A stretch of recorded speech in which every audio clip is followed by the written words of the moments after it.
In this video, we are going to look at using Photoshop to create composite illustration. Now, a composite illustration is something that you might see, for example, here in this post on the Idea Refinery under ethically sourced imagery for composite illustration. That post, you can see that I have here a number of things. One is a fact sheet about the uses of copyright for composite illustrations. It's worth taking a look. If I scroll down a little bit further, you can see that I have some links to some websites that allow you to download royalty-free imagery. Again, these are definitely worth checking out. But if I scroll down even further, I see some examples of what I mean by composite illustrations. One of my favorite composite illustrators is Matthew Richardson. Matthew Richardson excels at using both found photography and graphics and his own painterly style to create these whimsical illustrations. The use of disparate imagery combined into a new illustration is inherently conceptual, since it's not trying to fool you with some illusion of reality. It's free to be a little bit more playful. If I scroll down a little bit further, I see another composite illustrator whom I really like, Jose Ignacio Fernandez. Again, you can see there's a consistency in the photography that is being used. It tends to be vintage or of an era. But whatever the source of the imagery that you're using, something about working this way is inherently conceptual and interesting. Let's jump over to Photoshop and we'll talk about this way of working. I have an illustration here that I've completed for a book cover in Photoshop that utilizes some of the techniques that we'll be talking about in terms of creating a composite illustration. But essentially you can see that this illustration was made up of images found in different places and combined into one illustration. Here's another example of a poster that uses imagery from different places and combined. This illustration here is utilizing some Photoshop techniques that allow it to mimic screen printing. I have a tutorial video series on the Idea Refinery on this very illustration.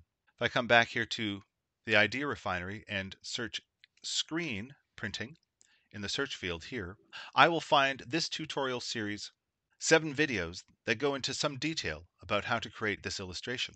We are going to create in this exercise a modified version of this idea. If I come back to Photoshop, I'm going to open up the sample of the exercise that we are going to be doing. This illustration essentially combines a simple photograph and some brushes to create a mask and some distressed imagery. I want you to follow along as we create this poster. The first thing I want you to do is open up Photoshop, and from the File drop-down menu, I want you to select New. Let's make this a little bit easier on ourselves by coming here to the Print tab across the top, and we are going to choose the first option here, a letter-sized document at 300 pixels per inch. If you've seen some of my other videos, you know that that is the resolution that we need to work with in order to create a print-ready document. I'm going to choose Create. The first thing I'm going to do is place our polar bear photograph into our document. I'm going to choose the File drop-down menu and choose Place Embedded. From the folder you downloaded with this exercise, I'm going to choose this photograph here and say Place. I'm going to press Return on my keyboard to accept that placement. Now the first thing I'm going to do is resize this just a little bit. I'm going to just click on the bounding box anchor point and bring that in just a little bit like that. And press Return on my keyboard or press the check mark here to accept that placement. I'm going to zoom in just a little bit by pressing Command +sign on my keyboard to put that into the center of my screen like that. Now that we've placed this image, we need to make a couple of changes to it. Let's take a look at our sample just to see what's going on with it. So you can see that this image has had a number of things done to it. One of them is it's been turned into a black and white image, and then we can see that there is this thing called the halftone dot effect over top. I'm going to press Z to bring up my zoom tool, and I'll just zoom in just a little bit, and you can see what the halftone dot effect is. It's just the way that images are printed using offset printing. It's what you see in newspapers. I'm going to zoom back out. There's also this torn edge effect around the photograph. And finally, underneath that, there is this drop shadow. There's a lot going on with this imagery. Let's come back to my sample illustration and we'll begin the process. I'm going to do most of the work here in the Layers panel using adjustment layers and masks. With this photograph selected, I'm going to come down to the bottom of my Layers panel and click once on the adjustment layer icon. From this menu, I'm going to choose black and white. I'm going to work with the default preset, but of course you can choose other versions. The preset drop down here. I'm going to close my property panel. I'm going to do one more adjustment layer. I'm going to come here to the adjustment layer icon and I'm going to choose levels. Again, my properties panel opens up, and here is what's called my histogram. This is the distribution of black to white pixels. I'm just going to drag the dark pixel slider a little bit, and I'm going to drag the mid-value pixel slider this way to increase the contrast. I'm going to close that. The next thing I'm going to do is I'm going to choose my image layer, and I'm going to add an effect by coming to the Filter drop-down menu and choosing Pixelate Color Halftone. This is how we are going to add our color halftone effect. Place the dialog box here. We're going to leave the maximum radius of our pixels at 8 pixels. This will limit the size of our largest dot of our halftone dot effect. Each of these channels represents the CMYK of traditional offset printing. What these numbers refer to is the angle of the screen that make up these process colors. Don't worry about this right now. Just set each one to 45 and you'll be fine. I'm going to say OK. And you can see that there is the halftone dot effect that I was looking for. The next thing I want to do is create the torn edge effect around the edge of my image here. I'm going to do that by creating a mask. But I'm going to create that mask by using some Adobe Photoshop brushes. That means we're going to have to install these brushes together. They're in the folder that I had you download. Here's how we're going to install them. I'm going to close my Layers panel, and I'm going to open up my Brushes panel. I don't see my Brushes panel right now. Depending on how you've got your panels set up here, you may not have your brushes open either. I'm going to open up my Brushes panel by coming to the Window drop-down menu and selecting Brushes. Now, brushes are very interesting tools for us to use. They're especially useful for digital painting, but we can also use them for interesting effects, such as masking. With the Brushes panel open, I want you to come to the Options button in the top right, and from this menu, I want you to click Import Brushes. From this downloaded folder, I want you to choose Torn Paper Brushes and select Open. Now, down at the bottom of your Brushes panel, I'm going to twirl down the disclosure triangle next to this Torn Paper Brushes folder that I've just downloaded, and there are the torn paper brushes that I've just installed. Now I can select these brushes, but I can't work with them just yet. What I need to do is create a mask window around my photograph that'll allow me to work with these brushes.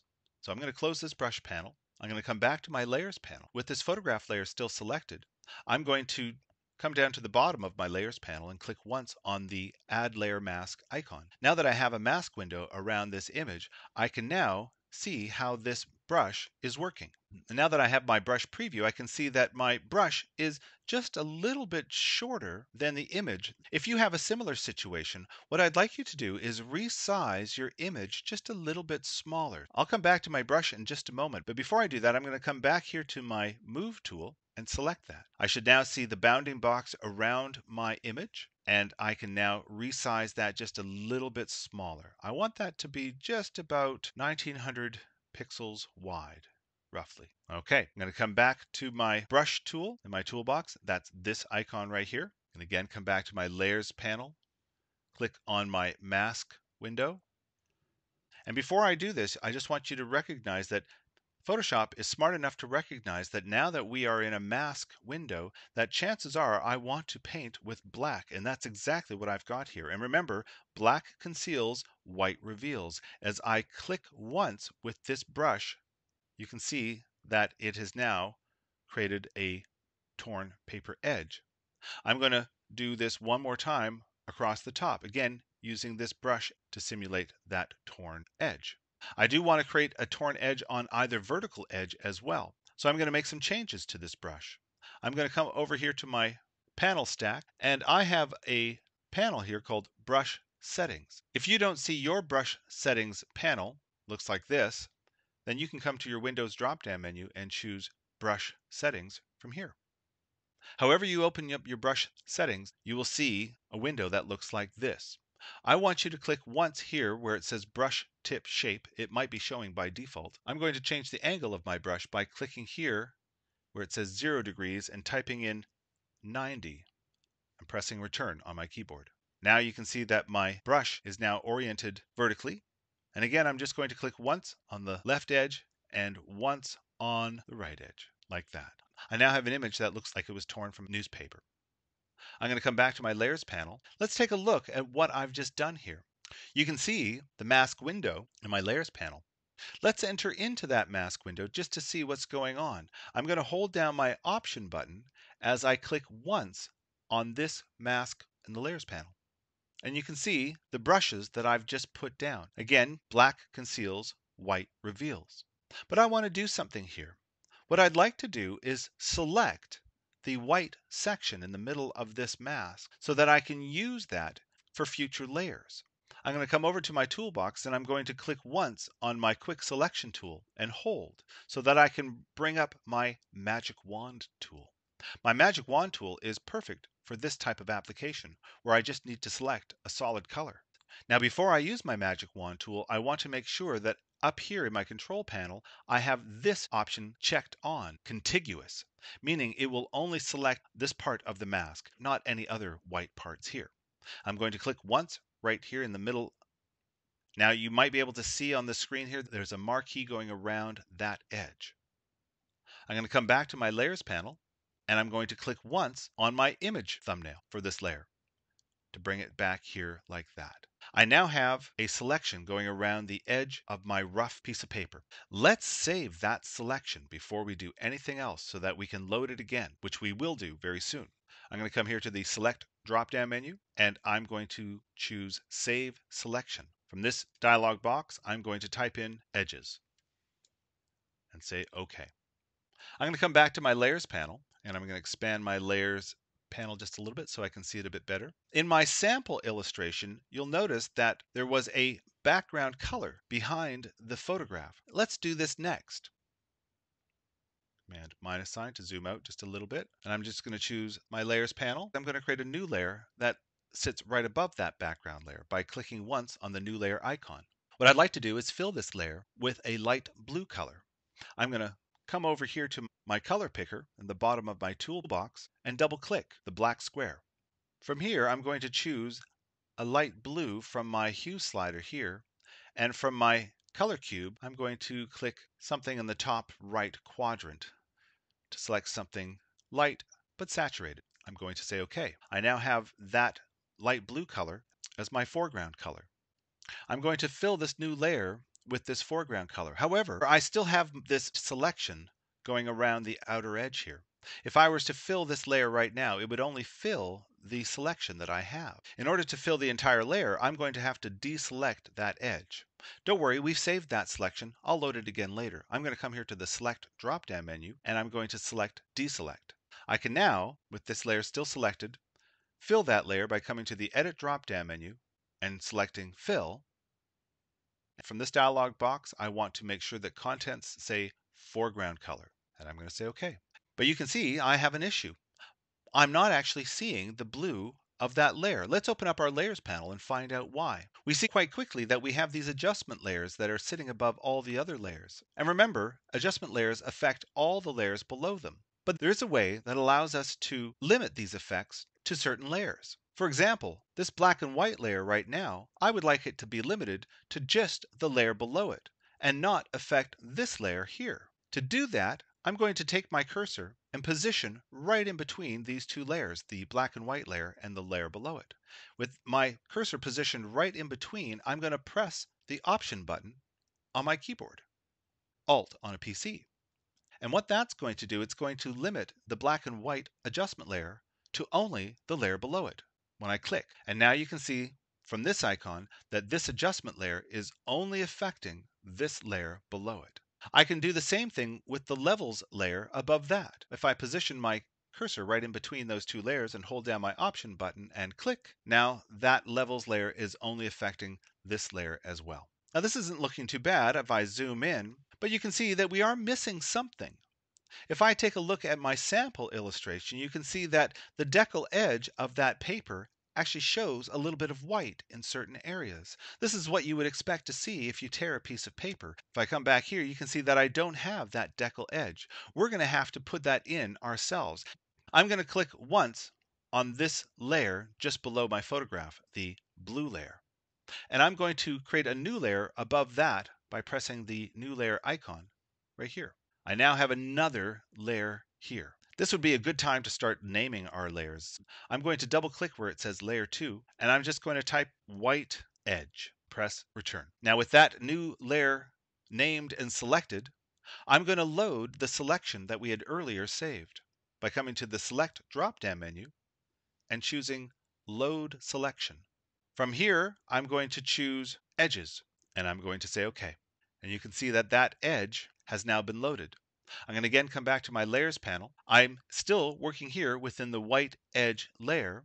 Let's fill our selection with white. I can do that by coming again to the Edit drop-down menu and selecting Fill. This time, from the Contents field, I'm going to select white from the bottom of this menu and say OK. Now, the only issue I have right now is that I can't see this white layer because it is existing exactly underneath the photograph above it. But I'm going to do something interesting with this right now. Before I do it, though, I'm going to deselect by coming here to the Select drop-down menu and selecting Deselect or pressing Command D on my keyboard. If I come back to my layers panel and turn off this layer, you'll see that there is in fact a layer here that is just filled with white. But again, because it is sitting exactly underneath the photograph, I don't see the edges. But we're going to make a couple subtle changes to this layer, this white edge layer. I'm going to come to the Filter drop-down menu, and I'm going to select Liquify. Now, this Liquify screen is quite interesting. I'm just going to position this into the center of my screen like that. The tool that we are going to use is over here in our toolbar, and it's this top one here called Forward Warp Tool. There's some other interesting tools here that we can play with, but this is the one that we want to work with at the moment. And here in this screen, we see a preview of the way our image looks currently. But watch this. I'm just going to click once in this top left corner of my deckled edge, and I'm going to click and drag up to the left just a little bit like that. If I zoom in, I can see that my underlying white layer has changed just a little bit. I'm going to say OK, so I can come back here, and you can see what has happened. The underlying white layer now looks a little bit different from the edge above it. I'm going to do that again by coming back to the Layers drop-down menu, again clicking on this white edge layer, coming back here to Liquify, and again I'm going to choose the Liquify effect. I'm going to hit Command plus sign so I can zoom in to this image. If I hold down my space bar, I bring up my hand tool that allows me to move through here. But again, just using this warp tool, I'm just going to go around the edge of my image like this. And I want to be random. I don't want there to be a uniform thickness. I want there to be a variability in the amount of white that is showing. And when it's looking the way I want, I'm going to say OK. I'm going to zoom out so that I can see what that has done. And there I have my decal edge. If you want to go back and change that, again, it's just a matter of selecting that layer and coming back here to Liquify. I'm happy with the way this is looking. Now, the next thing I'm going to do, though, is I'm going to put a little drop shadow underneath this layer that I've just created here. I'm going to select that layer. This time I'm going to come to the Layers drop-down menu. What we're going to do is add what's called a layer style. Under the layer style menu here, you can see this pop-up menu. I'm going to choose drop shadow. I've tried to keep this drop shadow somewhat subtle, but still noticeable enough. Again, we can play with the opacity of the color that's making up our drop shadow. Currently, I've got that set to black.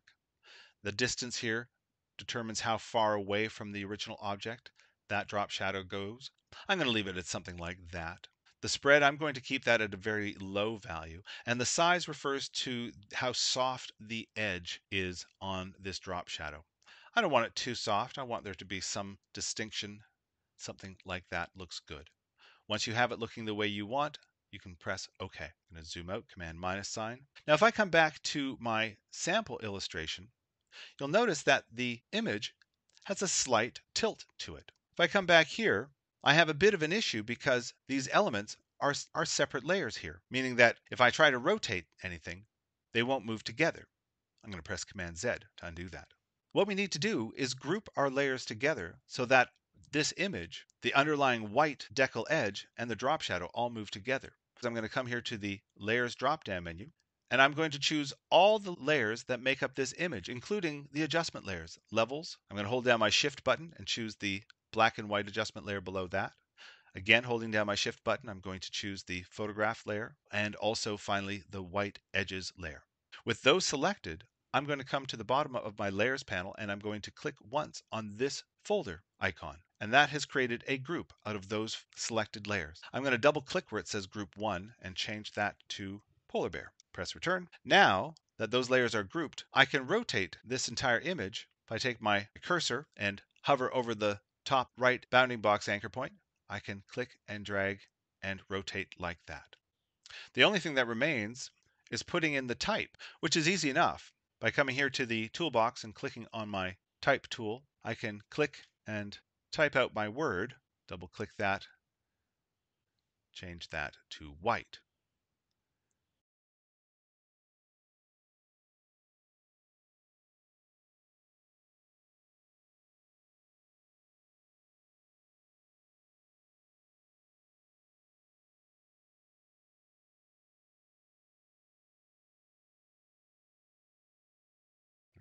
Reposition that to the center. You can see that my smart guides are helping with the position of the alignment of that to the center. Finally, I'm going to place the WWF logo into my poster like that. And I'm just going to resize this, position that at the bottom of my poster like that. Now, if you want to move some things around here, just be careful that when you click on something using your move tool, for example, if I move that up like that, you can see that I'm actually selecting that top layer. If I want to move it though as a grouped object, I need to select it over here in the layers panel.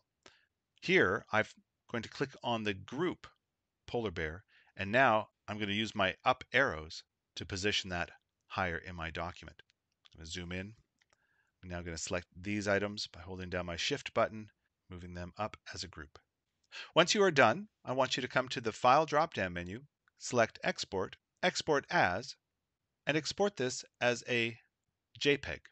You can leave the size as is and just choose Export All and put your name in the document and click Save. And that's the file that I would like you to submit.